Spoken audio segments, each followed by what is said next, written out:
Hello and welcome to episode 126 of the official EstablishTheRun.com podcast.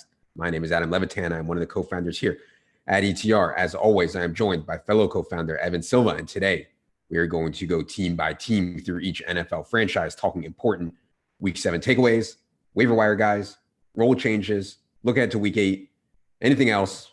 Evan, good afternoon. What's going on? Good afternoon.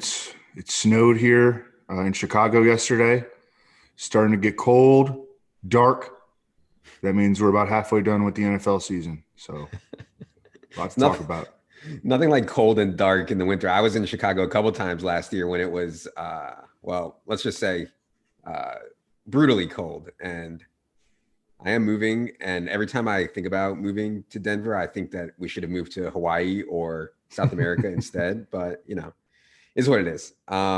Before we get to today's show, I have a very special announcement. We have a sponsor for the podcast again, if you can actually believe that. 2 straight weeks, someone wants to sponsor this very professional, very well-organized show, and it is Underdog Fantasy.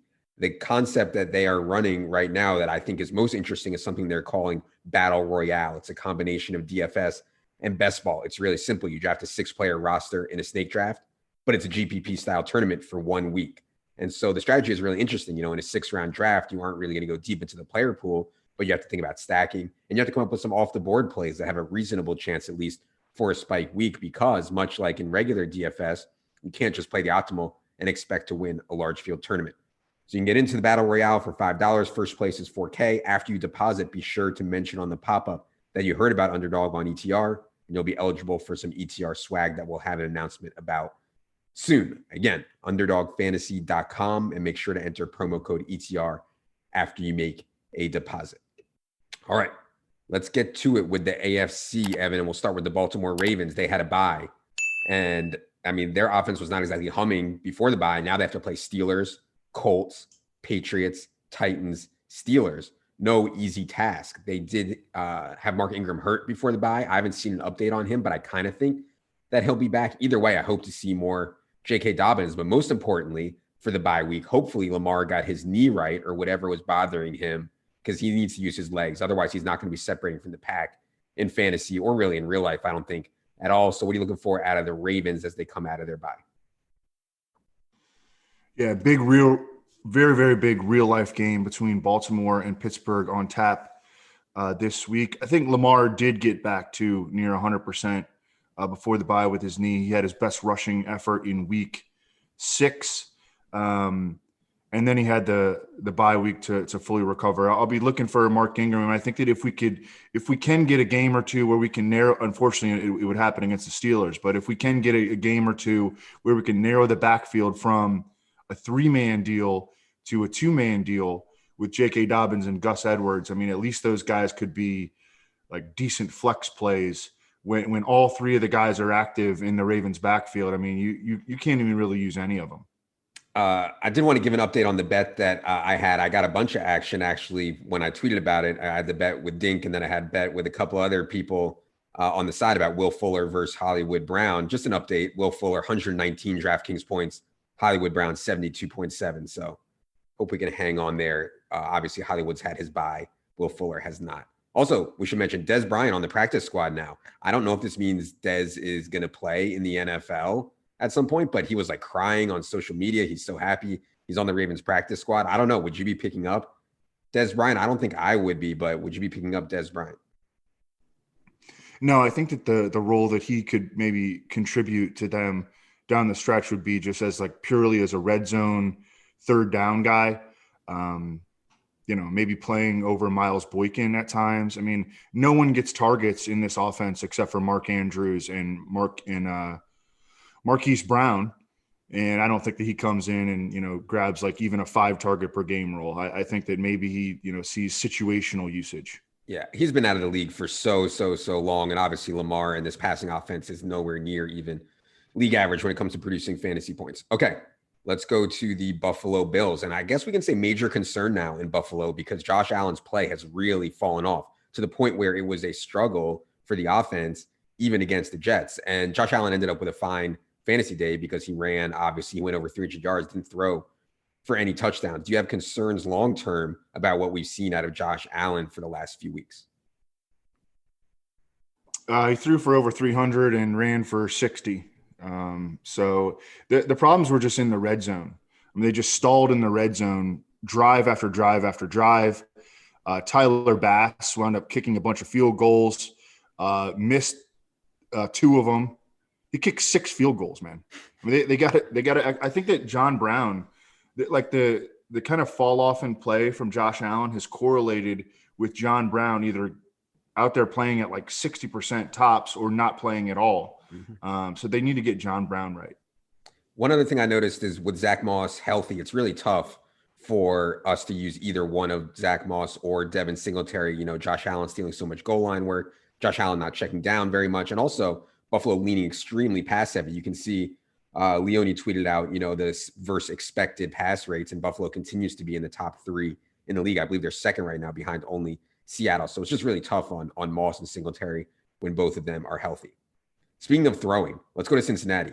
I mean, we talked about it last week. We talked about it on Friday. Joe Burrow's role is outrageous. He's now dropping back a league high 48 times per game is Joe Burrow. He has 5 300-yard passing days in his first 7 NFL starts. Joe Burrow has excellent weapons in Tyler Boyd and T. Higgins. And when you get Gio Bernard out there instead of Joe Mixon, well, you have another extremely good pass catcher who play calling is going to skew towards the pass game. So Titans coming up next, still has Washington, the Giants, Dolphins, Cowboys at some point over the next 5 or 6 weeks. I mean, Joe Burrow is an asset right now, and I would love to have him in season long. What'd you see out of the Bengals kind of wild game against the Browns? Yeah, I mean, Joe Burrow, like I think he gets better every week.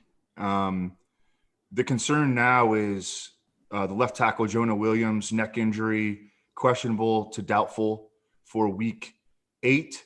Trey Hopkins, who's been really good for them at center, suffered a concussion. Those are arguably their 2 best offensive linemen. Bobby Hart is not going to play this week, but he's terrible anyways. So his backup is probably, you know, not a big drop off against Tennessee. I wrote this game up and I was really excited about the game from a scoring standpoint. You know, I think that Tennessee can score a lot of points, and the Bengals are throwing the ball, you know, all around the yard. And that is, but these offensive line injuries are something that we're going to have to monitor throughout the week. But the fact that they are throwing the ball so much has really brought AJ Green back to life, and his target shares are up, and he's turned in 2 solid games in a row. He leads the Bengals in targets with 24 over the past 2 weeks. Tyler Boyd coming off a monster game. T. Higgins continues to, you know, be what we expected him to be. So, you know, them throwing the ball with such volume has really put the Bengals receivers in a position where they can all be factors week to week. Yeah, and the other thing I would add that is pretty much as expected in the backfield with Joe Mixon out. There was not much Samaje Perine. There was not much Travion Williams, Gio Bernard, 93% of the carries, 83% of the running back targets. Let's go to Cleveland, and the Browns lose Odell Beckham to a torn ACL, unfortunately, with Beckham out. And I believe he only ran like 2 routes. Rashad Higgins ended up running 28 routes on 28 Baker dropbacks. Jarvis Landry, of course, an every down player also. And then Donovan Peoples-Jones, 21. They get the Raiders next. Before we get to Kareem Hunt and Harrison Bryant and all that, I want to ask if you think Rashad Higgins is someone you'd be prioritizing on the wire. And can you tell the people a little bit about maybe Peoples-Jones? Absolutely on Rashard Higgins. We're going to want to get him on our 7-0 Football Guys championship team. I'm going to want to get him everywhere. You know, going back to preseason when Baker Mayfield came out of college, he was actively looking for – he loves Rashard Higgins. When he's targeted Rashard Higgins this season, he's completed 11 of 12 passes to Higgins. Higgins just wasn't getting on the field because of their offensive philosophy, which is to play a lot of 2 tight end sets and a lot of 2 receiver sets. And my one concern, I think, would be that the Browns might try to make a trade for a receiver. And that could cut back on Rashard Higgins' playing time. But right now he's going to be locked into 2 receiver sets. And, you know, he was a Matt Harmon guy coming out of Colorado State. Mm-hmm. He was a guy that did not test well, but was hyper productive in college. And we know that college production is a much bigger determiner of future success at the wide receiver position than his athleticism. Now, Donovan Peoples-Jones is on the opposite end of the spectrum. He was not hyper productive at Michigan, but that was in large part a product of their offense. They did not have a productive passing offense in general. He tested out off the charts. He's been used some as a return man. And then we saw him make some plays, including a game-winning catch against Cincinnati. I had him in a dynasty league, and I dropped him literally last week before the game to pick up some other guy. And so kicking myself for that. But he is a legit dynasty prospect, now has a chance to maybe earn some playing time, because we know that Jarvis Landry is well short of 100%. And so, yeah. That's what I was going to say too. That's what I was going to say too on Rashard Higgins. Like, not only is Odell out, but Jarvis Landry is dealing with this hip and this rib issue, and he's like, a shell of his former self. So that's even more on the plate of Rashard Higgins. The other thing we have to talk about is the tight ends, because with Austin Hooper out, and I'm not sure what his status is, he had an appendectomy, but Harrison Bryant only ran 18 routes on 28 Baker dropbacks, which is fine. Catches 2 touchdowns, and Njoku catches a touchdown on just 13 routes. I mean, we've been talking about it for a while. I mean, Evan has called Harrison Bryant the effing Mackey Award winner at least 10 times. And, Harrison Bryant was 2,500 on DraftKings. The Stone minimum, I think, helped a lot of people get on Lockett, Devontae Adams teams, which helped. But we'll see with no Hooper. And I think Harrison Bryant, at a minimum, you can see the dude can play. And then Kareem Hunt, similar to Gio, as expected, no cramping, no blowout. Kareem Hunt plays 90% of the snaps, 95% of the running back carries, all the running back targets. As long as Nick Chubb remains out, Kareem Hunt has an outrageous role. Anything else on the Browns? Any comments on the tight ends or anything? No, I think you said it all. Okay, Denver. One thing I noticed about Denver in their snow game was Noah Fant really limping around out there, and I think he made it through the game, but Albert O was way more involved, 31 out of 76 snaps, team high 7 targets for Albert O. Of course, he has the shower narrative with Drew Lock. I mean, Albert O was Drew Lock's favorite target at Missouri. Also, they lose Phillip Lindsay to a concussion, so they're down to Melvin Gordon and maybe some Royce Freeman. Chargers, Falcons, Raiders, Dolphins next. Another injury I should mention too, Tim Patrick hurt his hamstring. And so now with Cortland Sutton out also, they're down to Jerry Jeudy, KJ Hamler, and Deshaun Hamilton. So it's been a comedy of injuries for the Broncos this year. It's not stopping now, but as you see, their offense can just completely fall flat in a game, no matter how much opportunity there is. What do you see out of the Broncos kind of meltdown against the Chiefs? Yeah, I mean, I think that you summed it up pretty well. Melvin Gordon lost 2 fumbles, but they don't have really an option to go anywhere else at this point. I mean, Royce Freeman, they're not high on Royce Freeman. Yeah. So I think that Melvin Gordon is safe despite continuing to put the ball on the ground. Jerry Jeudy and KJ Hamler all of a sudden look pretty interesting. And they're going to be guys that, due to the injuries to Cortland Sutton and now Tim Patrick, those guys are going to have to be out there a lot. And Albert O, big time athlete. I mean, he ran 4.4 at 250 pounds coming out of Missouri, where we played with Drew Lock. So, I mean, he's on the tight end 1 radar at this point, I think, in season-long leagues. Yeah, the thing about the shower narrative is it works every time. So that's really important when we start talking about Albert O. Okay, let's go to the Houston Texans. And, it's a lot of garbage time, and it was a lot of garbage time again, but Deshaun Watson just keeps getting there. And now he gets Jacksonville, Cleveland, New England, Detroit. So, Deshaun Watson is just, and their throw rate is going up since they got rid of Bill O'Brien. For whatever reason, Bill O'Brien was maybe influencing Tim Kelly or whatever, but they're throwing at a higher rate. Will Fuller, 84% of the snaps on the season, fantasy's wide receiver 11, was quiet against Green Bay, and I didn't watch the game. Maybe that was due to Jair Alexander. I'm not sure about that, but what do you see out of Houston's kind of dud and then garbage time racking up points against Green Bay? Yeah, I'd like to see Deshaun Watson get out there and run a little bit more than he. That was, I think, the biggest disappointment from his early season, that he wasn't running as much, but he had 7 rushing attempts in this one, 38 yards. Like to see him be more aggressive in that area. You mentioned the garbage time, that's built into the Texans projection, because this is a team that's going to be in a lot of garbage time scenarios because they're not very good outside of Deshaun Watson and the receivers. Their defense is atrocious. J.J. Watt is doing every press conference, pissed off like he wants out. Maybe he will get his way and get out of there. But yeah, I mean, I think that this is a bankable fantasy offense going forward for sure. Indianapolis Colts are going to come out of their bye and face the Detroit Lions. We saw signs of life out of the Colts before the bye when they got down 14-0 to the Bengals and kind of stormed back. But that's really not the way that they want to play, and they won't always face defense as soft as the Bengals. So, I'm not ready to say that I'm excited about Phil Rivers or T.Y. Hilton or anything like that. The injury that I'm watching here is Mo Alley Cox. I don't know if he's going to be back, but I think a big reason, or at least a reason, that Trey Burton was showing a nice floor was Mo Alley Cox hurt. Jack Doyle was banged up before that. So certainly watching that. Anything on the Colts as they come out of their bye? Had the bye to work on their running game. Their offensive line is healthy. Jonathan Taylor is healthy. They got the Lions coming up. Like it's time, like it needs to happen for Jonathan Taylor right now. I mean, this is not a good Lions run D. It should be a really good Colts running game, but it has been, kind of up and down and mostly down to this point. So, it's time. The Jacksonville Jaguars, with Chris Thompson getting a late scratch due to being on the COVID list, James Robinson's role was ridiculous. And they had Devine Ezigbo up, but he barely played. I mean, James Robinson, 90% of the snaps, 100% of the running back carries, 100% of the running back targets. And against a talented Chargers defense, I mean, he put up one of the difference-making scores at running back. That's the good news. The bad news on the Jaguars is this DJ Chark thing, man. I mean, dude continues to get targets, cannot produce. What do you see going on with DJ Chark and anything else on the Jaguars? DJ Chark is not happy with Gardner Minshew. And I wonder if that was sort of the impetus for the speculation that Gardner Minshew might get benched, which, I mean, the Jags offense came out looking really, really flat in week 7, and he still did not get benched.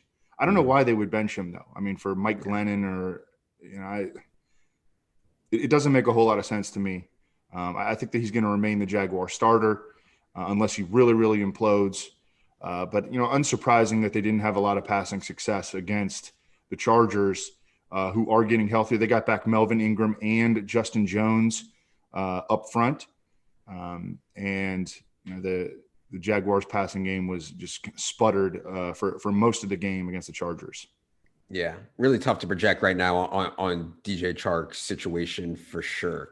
The Chiefs, we got our first look at Le'Veon Bell in a Chiefs uniform in a game that they only had to run 51 offensive plays because the defense scored twice. And that kind of messed up everything with the offensive box score for Kelsey, for everybody. When you score twice on defense, you only run 51 offensive plays. It looked like to me that they wanted to get Le'Veon Bell a couple drives to himself. He got like 2 drives to himself, ended up with 17 total snaps. CEH played 27, and then they went into straight garbage time. Speaking of garbage time, they play the Jets on Sunday. So, the talk all week, at least in DFS, is going to be how much can we get out of the Chiefs before this game is completely over. What did you see out of the snow game? And by the way, the age model just jumped up and bit Travis Kelce, although I'm mostly kidding because I don't think that it was nothing to do with Travis Kelce's play. The game was just not the right setup for Travis Kelce, obviously. But what did you see out of the Chiefs? The backfield all of a sudden is, kind of up in the air. I mean, the Le'Veon Bell and Clyde Edwards-Helaire finished the third quarter with the same amount of carries. Edwards-Helaire only ran a few more routes. And it's looking like, potential 50-50 split all of a sudden.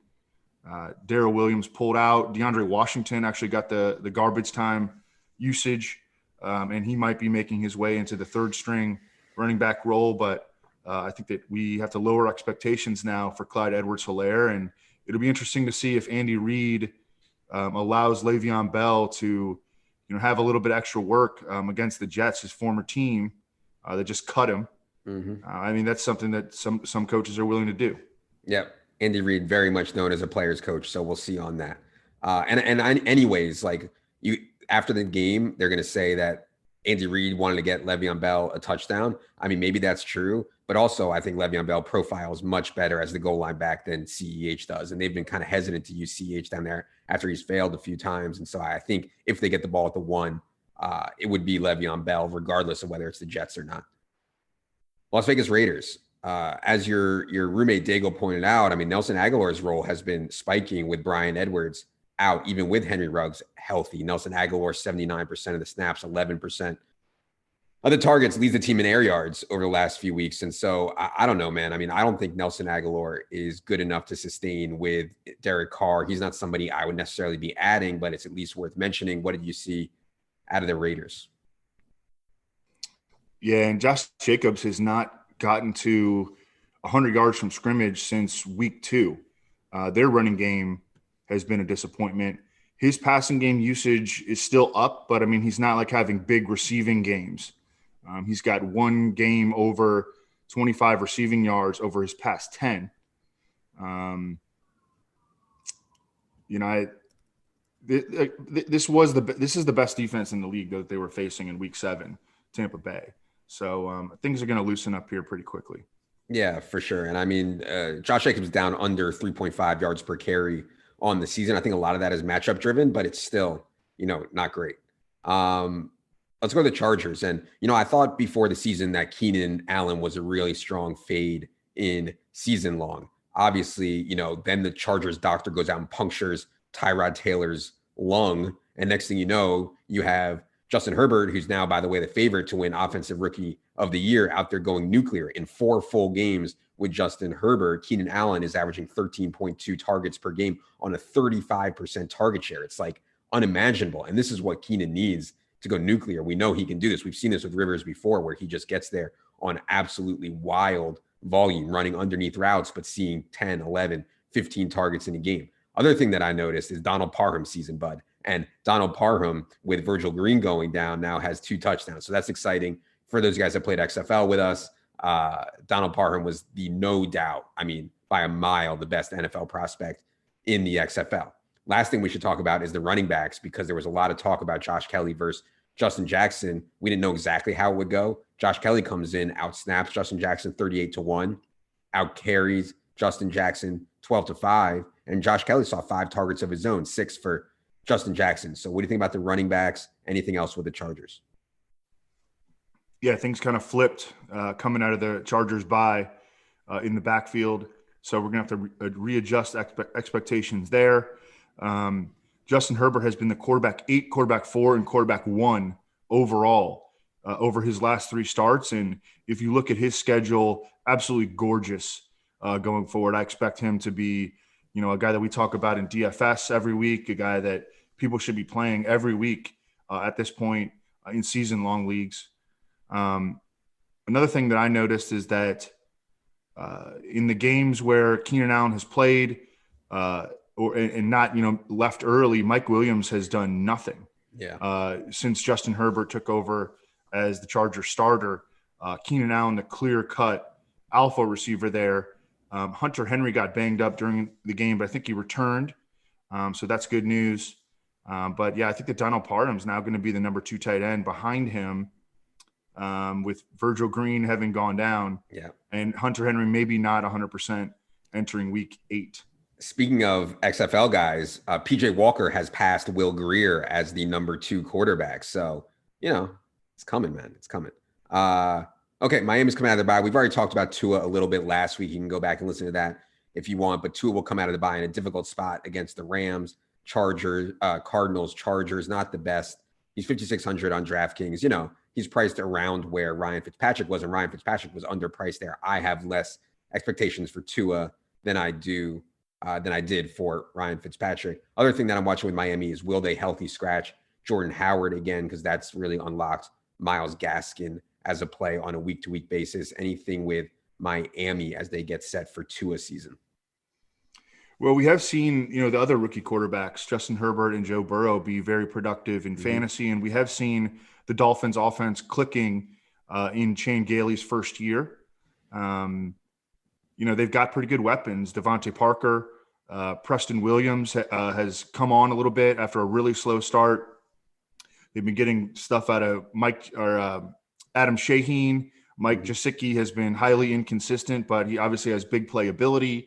Myles Gaskin has been an asset in the passing game. So I'm with you that I anticipate a drop in production from the Miami offense, but That might come largely as a result of the schedule that you mentioned. I think that when they do face easy matchups, then I think that Tua could get a lot more interesting.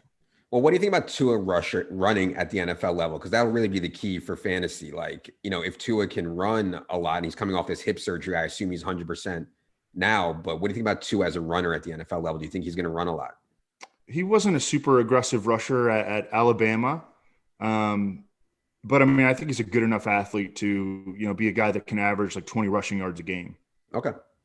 Let's go to New England. Speaking of rushing quarterbacks, and this had to be rock bottom for Cam Newton and the Patriots offense. 98 passing yards, 0 touchdowns, 3 interceptions. Cam looked like one of the worst quarterbacks in the league. And my take on Cam the whole time has been maybe he's cooked. Maybe the injuries are too much for him. But even if they weren't, the skill players that the Patriots have right now, it's really hard for anybody to succeed with them. He literally needs to run for like 80 yards and a touchdown for him to get there. And I just didn't think that was sustainable. And that kind of reared its head. What do you see out of the Patriots meltdown in Foxborough against the 49ers? Yeah, mechanically, Cam Newton is a mess right now.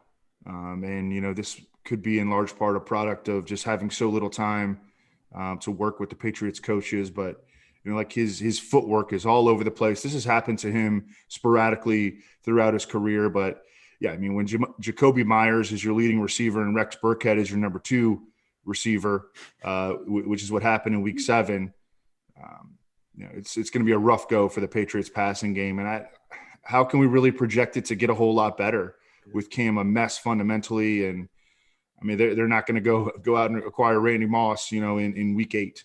Right. Yeah. Last year they gave up a 2nd-round pick to get Mohamed Sanu. And so that's the kind of stuff that you see happen at the deadline. Nobody's giving up good wide receivers at this time. Let's go to the Jets. And, there's not really a lot to talk about with the Jets, but I did notice that LaMichael Pirine, with Adam Gase no longer calling plays, got in there for 40 out of 57 snaps, out-touched Frank Gore 13-11. So that was good to see. Brashad Perriman's in the concussion protocol. Jamison Crowder, I think, will end up probably questionable this week. We did get a look at Denzel Mims finally, and Denzel Mims was a very hot topic around draft season due to his athletic profile, and he was fine. 442, 0 on 7 targets, playing with Berrios and Jeff Smith for most of the game. What did you see out of the Jets and Mims? Yeah, the offense is just still a train wreck. But, yeah, I mean, I like Denzel Mims a lot coming out of college, coming out of Baylor. He reminded me a lot of Kenny Golladay, and he was drafted in basically the same range in the mid to late 2nd round that was Kenny Golladay. I don't know, maybe he'll get an opportunity to be, serve as their number 1 receiver until Crowder and or Perryman come back. But yeah, I mean, the offense just is you can't really trust any member of the offense. Chris Herndon has just completely he's evaporated from the earth. Yeah. Okay. I thought one of the most interesting and things I was looking forward to most was finding out how Pittsburgh would handle their wide receivers with all 4 of their top 4 healthy. And it looks like the one that's going to be the big loser is James Washington. Routes run for the Steelers were Juju Smith-Schuster 49, Deontay Johnson 45, Chase Claypool 37, James Washington 12, Ray McLeod 5. Now, Deontay Johnson did get banged up again. I mean, this dude can't seem to stay healthy. Very late in the game, looked like he hurt his ankle, said he's going to be fine. But we'll see. Either way, Chase Claypool production was not there, but I do think it's going to be like a spread the wealth. I don't think there's going to be an alpha here, and we'll have Juju days, we'll have Deontay days, we'll have Claypool days, we'll have Connor days, we'll have Ebron days, and that's going to make it difficult from a projection standpoint. But we do have some clarity that James Washington looks like the odd man out. What did you see out of the Steelers? Yeah, and the Titans treated Chase Claypool as the Steelers' number 1 receiver. They put Malcolm Butler on him. They used the safety over the top, so they wanted to take him away, and they did. And Ben just went other ways with the football and did not throw the ball downfield in this game. And that boded well for Juju Smith-Schuster in the slot, for Deontay Johnson, who is a perimeter receiver, but a lower ADOT perimeter receiver. And so they both had big games. Ebron had another solid game. And, at fantasy's thinnest position, I think is, right on that tight end 1 fringe every week. James Conner has gotten 18+ touches in 5 straight games and continues to be a guy that you can count on every week. Hopefully he continues to stay healthy. Yeah, big game for the Steelers this week against the Ravens, as we already mentioned. Okay, last one we're going to do today is the Tennessee Titans, even in a very, very, very difficult matchup against the Steelers, even in a game where they were down 24-7 at the half, the big dog, Derrick Henry, still ends up with 20 carries and 2 catches. And it just kind of reiterated the point I made on the solo pod last week. No team is more committed to their running back than Derrick Henry. So, I often think of Derrick Henry a lot as extremely game script sensitive, and he is to some degree. But I mean, gosh, the Titans are just determined to give him the ball 20 times in every game. And they actually came back and got into the game. Jonnu also played in this game despite his injury the week before. Corey Davis played. A.J. Brown played. They were all healthy, all weapons at disposal for Ryan Tannehill. And now they get Cincinnati. So certainly trending up here for the Titans as they come off of one of the most difficult matchups and get a really good matchup against Cincy. What did you see out of the Titans? Yeah, I mean, I thought that overall the offensive effort was pretty promising considering the opponent. They were also playing without Taylor Lewan and will be the rest of the season. And I mean, Tannehill was under a lot of pressure, but the Steelers only sacked him, twice and hit him 6 times, which isn't a lot for the Steelers. So, they do have some depth on the offensive line. And I think that, going from facing Pittsburgh to now facing Cincinnati, which has no pass rush, I think that we're going to see them pop up and have a really big game, like team stack possibilities for the Titans this week. Yeah, and it reminds me a little bit of that game against Houston, this matchup against the Bengals, but we'll certainly look into it more as the week goes along. Okay, that's going to do it for this AFC Team by Team podcast. The NFC version will be for subscribers only. Of course, you should have your premium feed set up so you can listen to it on the podcast provider of your choice. If you have not signed up for Establish and Run yet, we are running a sale right now with 7 weeks of action in the book on rest of season purchases. So head to Establish and Run to check that out. For Evan, for producer Luke, I am Adam. Good luck, everybody.